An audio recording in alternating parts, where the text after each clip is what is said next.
ചർച്ചകൾക്ക് വിരാമമായിരിക്കുകയാണ്.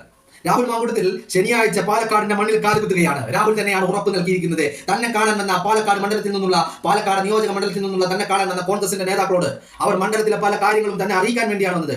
ആ അറിയിക്കാൻ വേണ്ടി വന്ന പാലക്കാട്ടിലെ ബ്ലോക്ക് മണ്ഡലം പ്രസിഡന്റായിട്ടുള്ള ആളുകളോടും അതുപോലെ കൂടെയുള്ളവരോടും അവരോടൊക്കെ കാര്യങ്ങൾ വ്യക്തമായിരിക്കുന്നു. ശനിയാഴ്ച രാഹുൽ മാങ്കൂട്ടത്തിൽ പാലക്കാടിന്റെ മണ്ണിൽ കാലുകുത്തുകയാണ്. തൊടാൻ കേൾപ്പുള്ളവർ, തടയാൻ കേൾപ്പുള്ളവർ ഒരുങ്ങിയിരുന്ന സഖികളെ, നിങ്ങളുടെ കൂട്ടുകെട്ട് പാലക്കാട് ഉപതെരഞ്ഞെടുപ്പിൽ നിങ്ങൾ കൂട്ടുകൂടി നിങ്ങൾ ഉണ്ടാക്കിയെടുത്തത് ഇന്ന് രാഹുലിനെ തടയാമെങ്കിൽ നിങ്ങൾക്ക് കഴിയുമെങ്കിൽ, നിങ്ങൾ സാധിക്കുമെങ്കിൽ നിങ്ങൾ ചെയ്തു നോക്ക്, നിങ്ങൾ തടഞ്ഞു നോക്ക്. നേരിടാൻ ഉറച്ചു തന്നെയാണ്. ഇത് പോയി കണ്ടിരിക്കുന്നു എന്ന് പറഞ്ഞത് മണ്ഡലത്തിലെ ചില കാര്യങ്ങൾ പറയാനാണ് എന്ന് പറയുമ്പോഴും ചില ഉറപ്പുകൾ രാഹുലിന് നൽകാൻ വേണ്ടിയിട്ടാണ്. മണ്ഡലത്തിലെ തങ്ങളുടെ ആവശ്യങ്ങൾ ഇന്ന ആവശ്യങ്ങൾ ഉണ്ട് എന്ന് രാഹുലിനെ ബോധിപ്പിച്ചപ്പോൾ അതോടൊപ്പം രാഹുലിനെ തിരിച്ച് അവർ കൊടുത്ത ഒരു വാക്കുണ്ട്. ആ വാക്കെന്ന് പറയുന്നത് രോമത്തിൽ തൊടില്ല ഒരുത്തനും. അത് ഞങ്ങളുടെ ഗ്യാരണ്ടി.